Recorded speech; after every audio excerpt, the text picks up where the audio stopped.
नमस्कार बच्चों।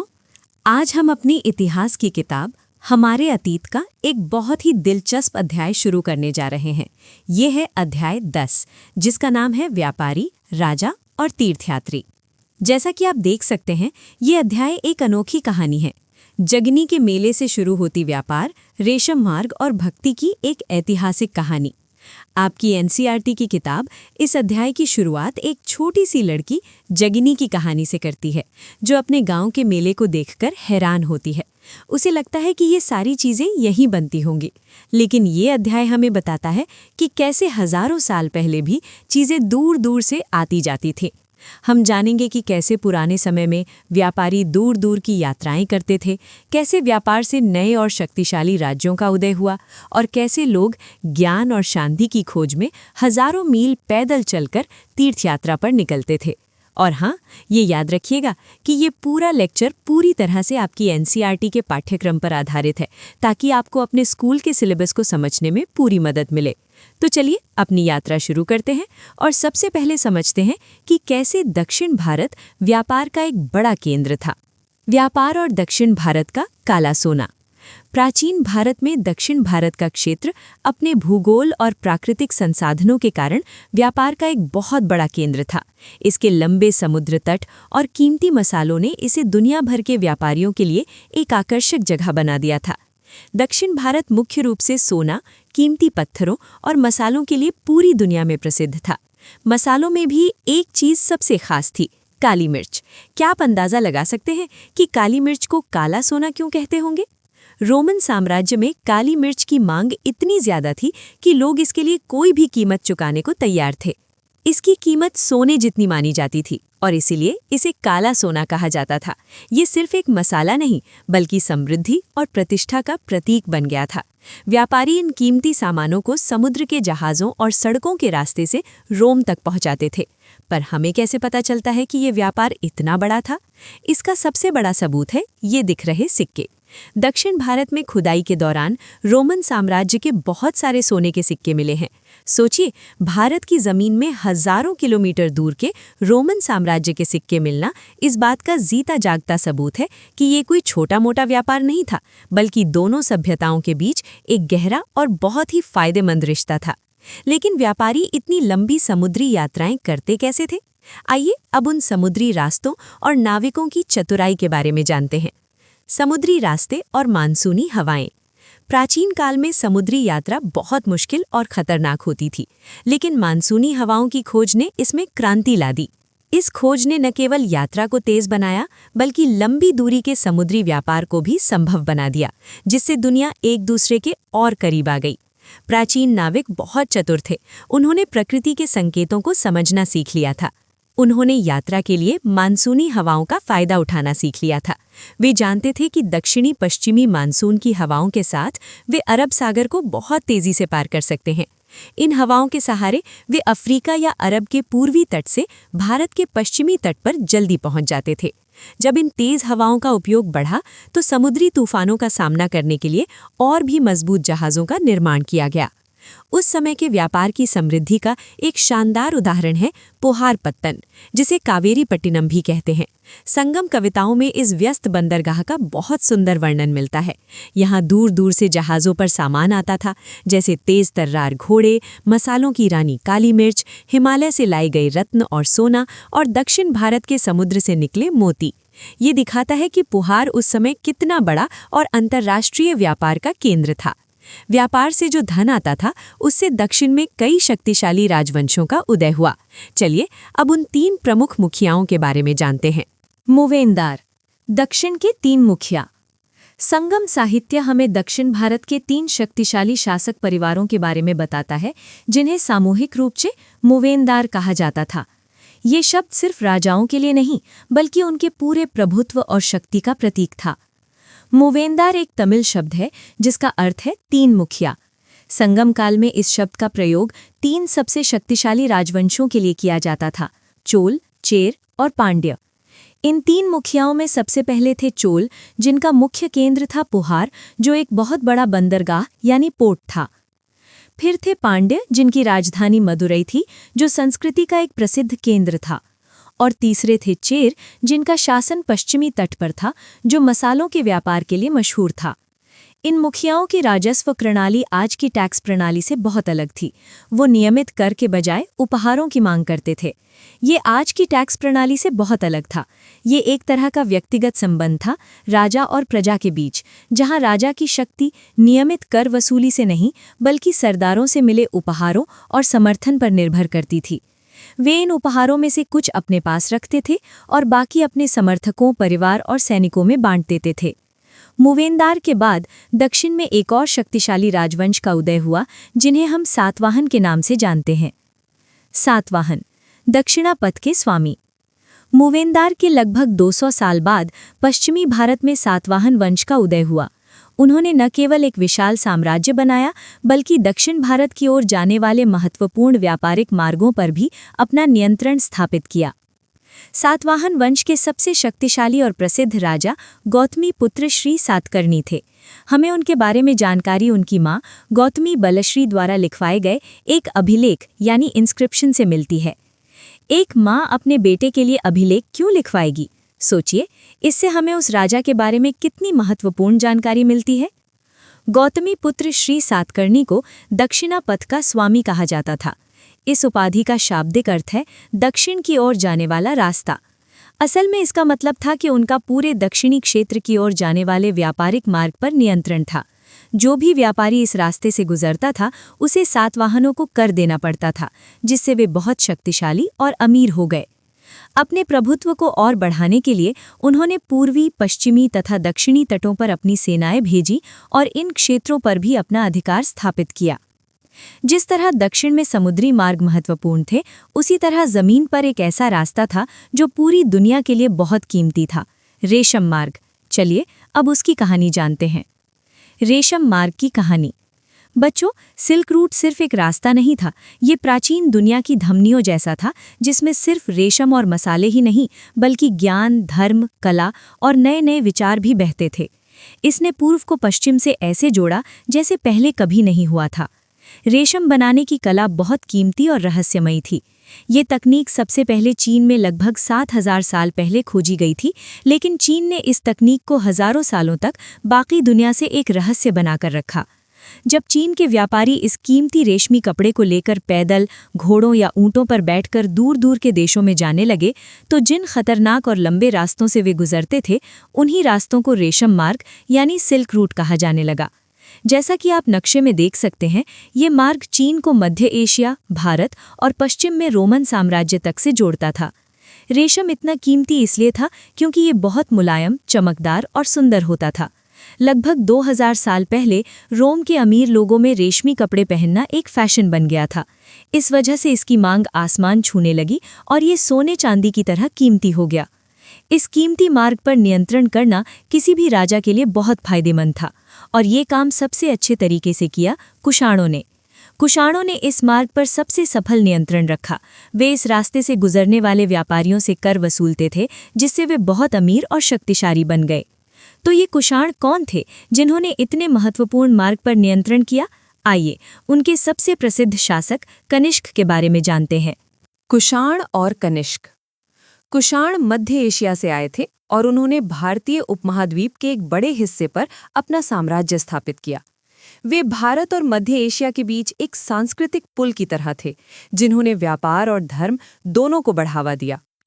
कुषाणों के सबसे प्रसिद्ध शासक राजा कनिष्क थे, जिन्होंने लगभग 1900 साल पहले शासन किया था।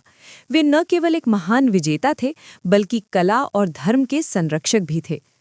उनके कुछ महत्वपूर्ण कार्य थे। बौद्ध परिषद का गठन। उन्होंने एक बौद्ध परिषद का आयोजन किया था, जहां देश भर के विद्वान इकट्ठा होकर बौद्ध धर्म के महत्वपूर्ण विषयों पर चर्चा करते थे। अश्वघोष का संरक्षण। बुद्ध के जीवन पर लिखी गई प्रसिद्ध किताब बुद्ध चरित के लेखक कवि अश्वघोष उनके दरबार में रहते थे। कुषाणों की एक और बड़ी उपलब्धि थी सोने के सिक्के। कुषाण सोने के सिक्के जारी करने वाले पहले शासकों में से थे। इन सिक्कों का उपयोग सिल्क रूट पर होने वाले व्यापार में बड़े पैमाने पर किया जाता था, जिससे व्यापार और भी आसान हो गया। कुषाण साम्राज्य के दो प्रमुख शक्तिशाली केंद्र थे, तक्षशिला और मथुरा। मथुरा उनकी दूसरी राजधानी थी, जो आगे चलकर मूर्ति कला का एक बेहतरीन केंद्र बनी। यहाँ बौद्ध धर्म और हिंदू धर्म से जुड़ी कई सुंदर मूर्तियां बनाई गईं। कनिष्क के समय में बौद्ध धर्म में भी एक बड़ा बदलाव आया। चलिए देखते हैं कि वो नया रूप क्या था। बौद्ध धर्म का नया रूप, महायान। कनिष्क के समय तक आते आते बौद्ध धर्म में कुछ नए विचार जुड़ने लगे, जिससे इसकी एक नई शाखा का उदय हुआ, जिसे महायान कहा गया। ये धर्म के भीतर एक बहुत बड़ा और महत्वपूर्ण वैचारिक परिवर्तन था। आइए इसके 3 प्रमुख बदलावों को समझते हैं। बुद्ध की मूर्तियां। पहले बुद्ध की उपस्थिति को केवल संकेतों के माध्यम से दर्शाया जाता था, जैसे उनके ध्यान को दिखाने के लिए पीपल का पेड़, लेकिन अब महात्मा बुद्ध की प्रतिमाएं बनाई जाने लगी। जैसा कि आप स्लाइड में देख सकते हैं, ये मूर्ति मथुरा में बनाई गई थी। बोधिसत्व की अवधारणा, ये महायान का सबसे महत्वपूर्ण विचार था। बोधिसत्व उन लोगों को कहा गया जिन्हें ज्ञान प्राप्त हो चुका था। इसे ऐसे समझिए कि बोधिसत्व एक ऐसे शिक्षक की तरह थे जिन्होंने खुद तो परीक्षा पास कर ली थी, लेकिन वे कक्षा छोड़कर जाने के बजाय वहीं रुक गए ताकि बाकी छात्रों की भी मदद कर सकें। ये विचार बहुत लोकप्रिय हुआ। धर्म का प्रसार। बौद्ध धर्म की ये नई महायान शाखा बहुत लोकप्रिय हुई और इसका प्रसार भारत से बाहर भी हुआ। ये मध्य एशिया, चीन और फिर कोरिया तथा जापान तक फैल गया। इसका प्रसार दक्षिण पूर्व एशिया के देशों जैसे श्रीलंका, म्यांमार आदि में हुआ। बौद्ध धर्म के इसी प्रसार के कारण बुद्ध के जीवन से जुड़ी जगहों को देखने के लिए कई यात्री भारत आए। इन्हें हम तीर्थयात्री कहते हैं। जिज्ञासु तीर्थयात्री, पिलग्रिम्स। प्राचीन काल में तीर्थयात्राएं केवल एक धार्मिक कर्तव्य ही नहीं थी, बल्कि ये ज्ञान और संस्कृति के आदान प्रदान का भी एक बड़ा माध्यम थी। लोग हजारों मील की खतरनाक यात्राएं करके पवित्र स्थानों पर जाते थे और वहां से ज्ञान और अनुभव लेकर लौटते थे। बौद्ध धर्म के प्रसार के बाद चीन से कई बौद्ध भिक्षु और विद्वान बुद्ध के जीवन से जुड़ी जगहों और प्रसिद्ध मठों को देखने के लिए भारत आए। वे अपने साथ कई पांडुलिपियां भी ले गए। इनमें से 3 सबसे प्रसिद्ध हैं। फाहियन, जो लगभग 1600 साल पहले आए थे, हुएनसांग, जो लगभग 1400 साल पहले आए और उन्होंने सबसे ज्यादा विस्तार से भारत के बारे में लिखा, और ईत्सिंग, जो हुएनसांग के लगभग 50 साल बाद भारत आए। हुएनसांग ने अपने जीवन के कई साल भारत में बिताए। हुएनसांग ने नालंदा, बिहार में अध्ययन किया। जैसा कि आप तस्वीर में देख सकते हैं, नालंदा उस समय का एक विश्व प्रसिद्ध विश्वविद्यालय था, जहां दुनिया भर से छात्र और विद्वान पढ़ने और सिखाने आते थे। जिस समय बौद्ध धर्म का ये नया रूप फैल रहा था, उसी समय भारत में भक्ति की एक नई लहर भी शुरू हो रही थी। भक्ति की शुरुआत। जिस दौर में बौद्ध धर्म और जैन धर्म लोकप्रिय हो रहे थे, उसी समय हिंदू धर्म में भी एक बड़ा बदलाव आ रहा था। ये था भक्ति आंदोलन का उदय, जिसने ईश्वर के साथ एक गहरे और व्यक्तिगत संबंध पर जोर दिया। इन्हीं दिनों शिव, विष्णु और दुर्गा जैसे देवी देवताओं की पूजा बहुत लोकप्रिय हुई और इनकी पूजा भक्ति परंपरा के माध्यम से की जाती थी। भक्ति का मूल विचार बहुत सरल है। इसका अर्थ है किसी देवी या देवता के प्रति सच्ची श्रद्धा और समर्पण। इसमें किसी महंगे यज्ञ या कर्मकांड की जरूरत नहीं थी। अगर कोई भक्त सच्चे मन से अपने ईश्वर की पूजा करता है, तो ईश्वर उसे दर्शन देते हैं। भक्ति आंदोलन की सबसे बड़ी विशेषता ये थी कि ये मार्ग सबके लिए खुला था, चाहे वो किसी भी जाति, धर्म या लिंग का हो। कोई अमीर हो या गरीब, ऊंची जाति का हो या नीची जाति का, हर कोई भक्ति के माध्यम से ईश्वर को पा सकता था। भक्ति की ये विचारधारा इतनी महत्वपूर्ण थी कि इसकी चर्चा हिंदुओं के पवित्र ग्रंथ भगवद गीता में भी मिलती है, जो महाभारत का एक हिस्सा है। जैसा कि आप स्लाइड में वराह के रूप में विष्णु की ये शानदार मूर्ति देख सकते हैं, जो एरण, मध्य प्रदेश में है। ये उस समय की भक्ति और मूर्तिकला का एक बेहतरीन उदाहरण है। चलिए अब भक्ति और हिंदू जैसे शब्दों के अर्थ को और गहराई से समझते हैं। शब्दावली, भक्ति और हिंदू। इतिहास को समझने के लिए शब्दों के अर्थ और उनकी उत्पत्ति को समझना बहुत जरूरी है, क्योंकि समय के साथ शब्दों के मायने बदल जाते हैं। भक्ति शब्द संस्कृत के भज शब्द से बना है, जिसका अर्थ होता है हिस्सेदारी। इसका भावार्थ ये है कि भक्ति भगवान और भक्त के बीच एक गहरा और अंतरंग संबंध है, जिसमें भक्त अपने ईश्वर के साथ अपने सुख दुख को साझा करता है। हिंदू शब्द की उत्पत्ति सिंधु या अंग्रेजी में इंडस नदी से हुई है। प्राचीन काल में अरबों और ईरानियों ने सिंधु नदी के पूर्व में रहने वाले लोगों, उनकी संस्कृति और उनके धार्मिक विश्वासों के लिए इस शब्द का प्रयोग किया। तो शुरुआत में ये एक धार्मिक शब्द न होकर एक भौगोलिक पहचान थी। भक्ति की गहराई को समझने के लिए शिव भक्त अपार का ये उदाहरण सुने। कूड़ा करकट बटोरकर अपनी जीविका चलाने वाला इंसान अगर शिव का दास बन जाए तो मैं उसकी आराधना करूंगा। ये पंक्तियां सिर्फ भक्ति नहीं दिखाती बल्कि उस समय के समाज पर एक शक्तिशाली टिप्पणी भी करती हैं। ये बताती हैं कि भक्ति की नज़र में सामाजिक भेदभाव, जाति या काम का कोई मूल्य नहीं था, केवल सच्ची श्रद्धा ही मायने रखती थी।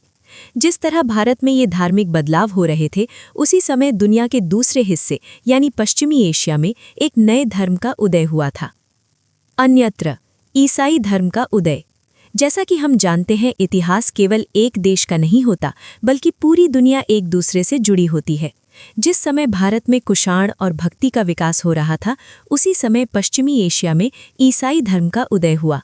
लगभग 2000 साल पहले पश्चिमी एशिया के बेथलेहेम में ईसाई धर्म का उदय हुआ। इसके संस्थापक ईसा मसीह थे, जिन्होंने स्वयं को संसार का उद्धारक बताया। उनके उपदेश का सार था प्यार और विश्वास। उन्होंने ये भी सिखाया कि हमें दूसरों के साथ वैसा ही व्यवहार करना चाहिए जैसा हम अपने लिए चाहते हैं। एक बहुत ही सरल और सुंदर विचार है ना?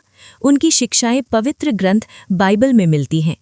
ईसाई धर्म का भारत से बहुत पुराना और गहरा संबंध है। केरल के ईसाइयों को सीरियाई ईसाई कहा जाता है क्योंकि वे संभवतः पश्चिमी एशिया से आए थे। ये इस बात का प्रमाण है कि वे विश्व के सबसे पुरानी ईसाइयों में से एक हैं और ये धर्म बहुत शुरुआती दौर में ही भारत पहुंच गया था। तो हमने इस अध्याय में बहुत कुछ सीखा। चलिए अब कुछ महत्वपूर्ण तारीखों को दोहरा लेते हैं ताकि सब कुछ याद रहे। महत्वपूर्ण तिथियां।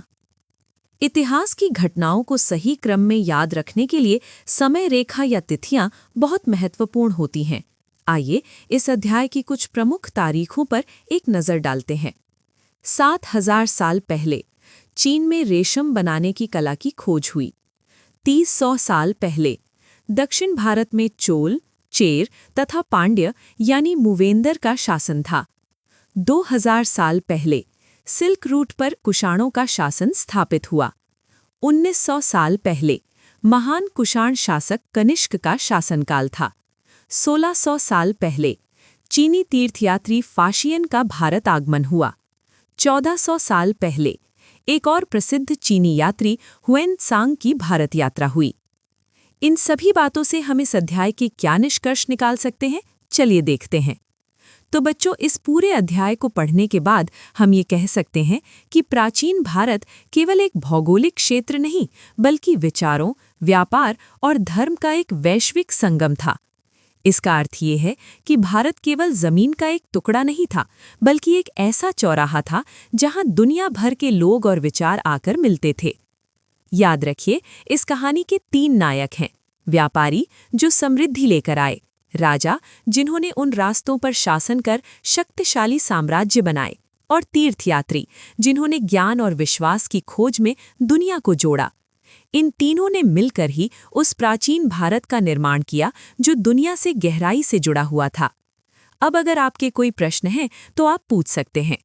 मुझे उम्मीद है कि आपको आज का ये लेक्चर पसंद आया होगा और अध्याय को समझने में आसानी हुई होगी। अगर आपको ये वीडियो उपयोगी लगा हो और इस अध्याय को समझने में मदद मिली हो तो कृपया इस वीडियो को लाइक करें, अपने दोस्तों के साथ इसे शेयर करें और ऐसे ही और भी ज्ञानवर्धक वीडियो के लिए हमारे चैनल को सब्सक्राइब करना ना भूलें। मिलते हैं अगले अध्याय में। धन्यवाद।